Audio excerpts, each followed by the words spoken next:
새벽 예배에 오신 의아우리교회 성도님들을 주님의 이름으로 환영하고 축복합니다. 먼저 사도신경 하심으로 5월 4일 새벽 예배를 시작하겠습니다.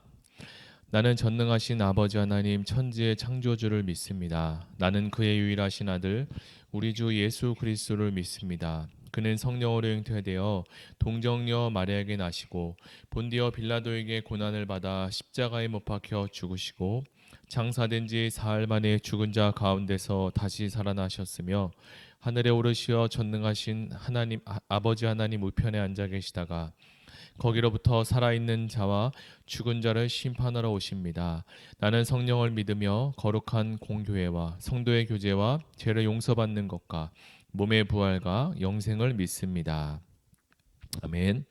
룻기 2장 14절에서 23절의 말씀을 가지고 우연을 넘어서는 하나님의 섭리라는 제목으로 하나님 말씀을 나누겠습니다.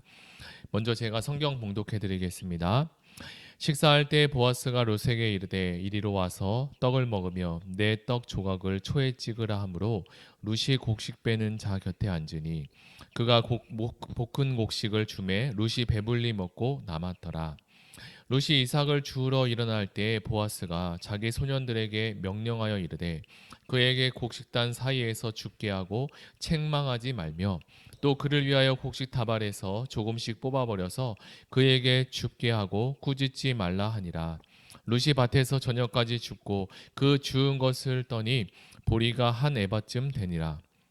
그것을 가지고 성읍에 들어가서 시어머니에게 그 주운 것을 보이고 그가 배불리 먹고 남긴 것을 내어 시어머니에게 드리매 시어머니가 그에게 이르되 오늘 어디서 주었느냐 어디서 일을 하였느냐 너를 돌본 자에게 복이 있기를 원하노라 하니 룻이 그의 누구에게서 일했는지를 시어머니에게 알게 하여 이르되 오늘 일하게 한 사람의 이름은 보아스니이다 하는지라.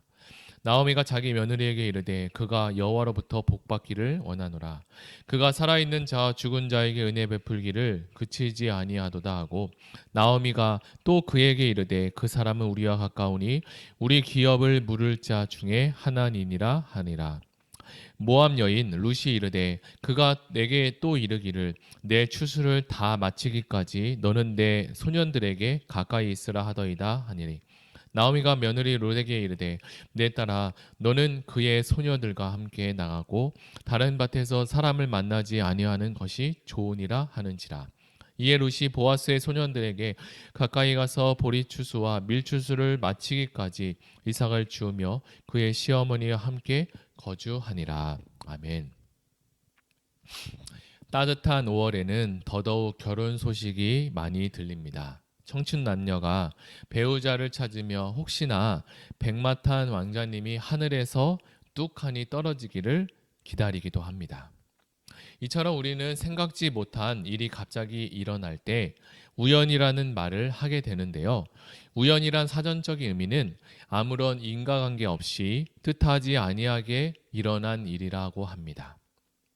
오늘 룻기 말씀은 보아스와 룻의 만남이 우연 중에 우연의 만남이 아닐까 생각이 듭니다. 앞에 3절에 보면 룻이 우연히 보아스의 밭에 이르렀다고 말합니다. 여기서 말하는 우연은 전적으로 룻의 입장에서 표현한 말입니다.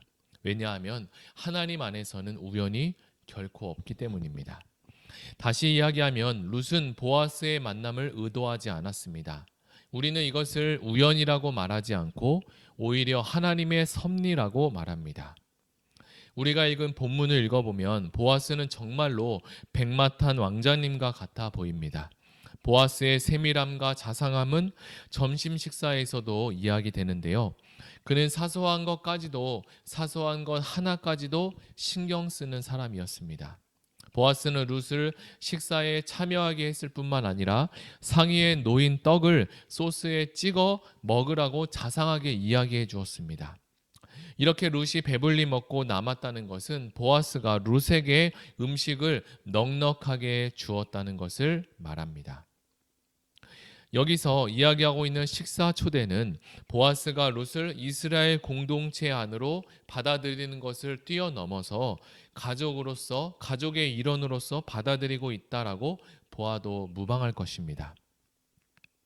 이렇게 보아스를 중심으로 일꾼들이 함께 둘러 앉아서 점심 식사를 하는 이 장면은 우리가 처음 보았던 1장에서 곡식이 없고 먹을 것이 없는 상황에 베들레헴을 함께 떠나는 그 모습과는 정반대의 모습이기도 합니다. 지금의 이 식사야말로 베들레헴에서 다시 풍요로움을 주신 하나님의 은혜와 사랑을 느낄 수가 있습니다. 그리고 식사 후 남겨진 음식은 집으로 가져가 나오미에게 드렸습니다. 이제 맛있는 식사를 마치고 다시 일을 시작하는데요. 룻도 이삭을 죽기 위해 그 자리에서 일어났습니다.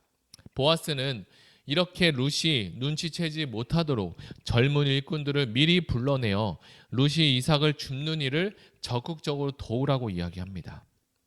보아스는 일꾼들에게 보리 한 묶음을 일부러 뽑아서 땅에 떨어뜨려서 룻이 편하게 주울 수 있도록 지시했습니다. 보아스가 이렇게 룻을 도우려고 아주 세심하게 배려했던 거죠. 혹시나 룻이 줍는 양이 적거나 또는 부족하게 될까봐 끝까지 돕는 보아스의 그 모습은 정말 감동적이었습니다. 보아스는 룻이 조금이라도 수치심을 느끼지 않도록 하기 위해 충분하게 배려하고 이해해 주었습니다. 이러한 행동을 볼 때 보아스가 하나님의 율법의 정신을 정확히 알고 있었고 하나님 말씀대로 살려고 몸부림치는 사람이었음을 우리는 기억하게 됩니다. 룻은 이렇게 어려운 상황 가운데 큰 환대를 받을 것이라고 상상도 하지 못했을 것입니다. 보아스는 어려운 사람을 도우면서 자신이 가지고 있던 우월감이나 그리고 그것을 드러내지 않고 끝까지 겸손하게 약자를 돕는 하나님의 말씀 앞에 진실하게 순종하는 믿음의 사람이었습니다. 우리는 어렵고 힘든 사람을 또는 어떤 사람을 도울 때 우월감의 교만에 빠질 수 있는데 보아스를 보며 우리는 끝까지 겸손함을 배울 수 있습니다. 이제 룻이 그렇게 주워온 것은 약 한 에바쯤 되었다고 합니다. 이 정도에는 아주 큰 양은 아니지만 그렇다고 결코 적은 양도 아니었습니다. 나오미와 룻이 충분히 먹을 수 있는 양식이었죠. 룻은 그것을 이고 오면서 물론 온몸은 피곤했을 것입니다. 그러나 그의 마음은 너무나 깊었을 것입니다. 예상치 못했던 풍성함을 가져오는 롯을 본 나오미는 돌보아준 그 사람에 대해서 묻고 감사했습니다. 성경에서 여기에 나오는 돌보다라는 단어를 사용하는데 여기서 돌보다라는 단어는 실제로 돌보아 주다라는 단어를 넘어서 인정해 주다라는 뜻을 갖고 있습니다. 우리도 서로에게 잘한 것을 칭찬하며 인정해 주면 얼마나 사이가 좋아지겠습니까? 공동체 안에서 서로 높이며 인정해 줄 때 그 공동체는 자연스럽게 만들어지게 됩니다. 나오미는 이제 보아스에게 복을 빌어준 다음 룻에게 이야기합니다. 보아스가 그들에게 가까운 친척이며 그들을 도와줄 고엘 가운데 한 사람이라고 말합니다. 고엘이라는 것은 한 사람이 모든 것을 책임지는 형태가 아니었습니다. 친척들 가운데 여러 사람이 고엘 집단을 형성할 수 있었습니다. 룻은 자신이 갔다 오면서 보아스가 자신에게 얼마나 자상하게 대해 주었는지 그리고 얼마나 많은 배려를 해 주었는지를 느끼는 대로 시어머니에게 다 이야기했습니다.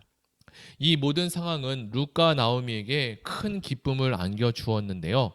이처럼 한 사람의 작은 배려가 여러 사람에게 기쁨과 소망을 줄 수 있게 됩니다. 룻의 말을 들은 나오미는 앞으로 룻이 어떻게 처신하면 좋을지를 또 이야기해 주었습니다. 룻은 나오미가 일러준 대로 보아스의 젊은 여자 일꾼들과 함께 가까이 지내기로 했습니다. 자, 이제 하나님 말씀을 정리해 보겠습니다. 오늘 우리는 보아스가 기업 물을 자로 룻을 섬기는 모습을 이렇게 보게 되었습니다. 세상에서는 아랫사람이 윗사람을 섬기는 것은 너무나 당연한 것입니다. 그러나 성경에는 반대로 권세와 권력 있는 윗사람이 없는 자에게 또 아랫사람에게 섬기는 모습들이 종종 나오게 됩니다. 예수님은 제자들의 발을 씻기고 죄인들을 고치며 끝까지 섬기셨습니다. 오늘 말씀을 보며 보아스는 하나님의 사랑이 어떤 것인지 우리에게 잘 드러내어 보여줍니다. 우리 이 시간 들은 말씀을 생각하며 오늘 하루도 높고 낮음을 떠나 하나님의 사랑으로 내가 먼저 다가가 섬기는 자가 되게 해달라고 다 같이 기도하면 좋겠습니다. 우리 들은 말씀을 생각하며 다 같이 기도하시겠습니다. 하나님 아버지 감사합니다. 오늘 룻의 말씀을 통하여서 보아스와 룻과 이 관계를 또 우리에게 말씀하여 주셨습니다. 보아스는 기업 누릴 자로서 자신이 또 룻을 책임지고 또 섬기는 일에 정말 하나님의 말씀과 하나님의 정신을 가지고 최선을 다해 아주 세심하고 또 룻이 피해를 보지 않을 정도로 아주 배려를 많이 하며 그를 돕고 섬겼습니다. 하나님, 우리는 내가 위에 있다고 해서 아랫사람이 나를 무조건 섬기라고 생각하는 세상적인 세속적인 가치관에 살지 않게 하시고 내가 위에 있던 아래에 있던 하나님의 말씀 앞에 그리고 율법의 정신 앞에 모든 사람을 섬길 수 있는 예수님과 같이 제자들도 섬기고 병든 자와 아픈 자와 슬픔 있는 자들을 다 섬길 수 있는 예수님의 그 모습을 본받으며 나아갈 수 있도록 도와주시옵소서. 인자가 온 것은 섬김을 받으러 온 것이 아니라 섬기려 왔다고 주님 말씀하셨습니다. 우리가 하나님의 말씀을 우리가 배웠고 알게 되었사오니 주님, 오늘 하루도 하나님의 말씀으로 살아갈 수 있는 능력과 힘과 지혜를 더하여 주시옵소서. 감사드리며 예수님의 이름으로 기도드립니다. 아멘. 이 시간에 두 번째 기도할 것은 우리 교회를 위해서 같이 기도하겠습니다. 온전한 연합을 이루는 공동체가 되게 해달라고, 그리고 곧 있으면 창립기념 주일에 시작되는데 온 성도가 함께 나와 모이는 아름다운 공동체가 되고 회복되는 역사가 다락방 안에서 아름다운 교제의 섬김이 일어나게 도와주시옵소서. 다 같이 온전한 연합을 이루는 공동체가 되게 해달라고 기도하시겠습니다. 사랑의 하나님 감사합니다. 2022년도 새해를 열어주셨고 좋은 날씨와 이렇게 따뜻한 날을 허락해 주심을 감사드립니다. 이제 5월의 가정의 달 가운데 특별히 우리 창립기념 주일이 있습니다. 하나님께서 예수님의 피로 세우신 이 아름다운 교회 가운데 좋은 성도님들과 또 건강한 교회를 이루기 위해 이 시간에 하나님 기도합니다. 온전한 공동체, 온전한 연합을 이루는 공동체가 되게 해달라고 기도하오니 하나님 다락방에서 진실한 관계 공동체, 영적인 공동체, 하나님 마음과 사랑을 나눌 수 있는 아름다운 공동체로 세워갈 수 있도록 주님 축복하여 주시옵소서. 다락방별 교제가 온라인과 오프라인으로 잘 병행되고 이제 코로나가 잠잠해졌사오니 오프라인으로 또 잘 모이고 또 적극적으로 모일 수 있는 마음과 힘을 더하여 주시옵소서. 예수님의 이름으로 기도드립니다. 아멘. 이 시간에 마지막으로 기도할 것은 가지고 오신 개인 기도 제목과 그리고 나라 민족을 위해서 다 같이 기도하시겠습니다.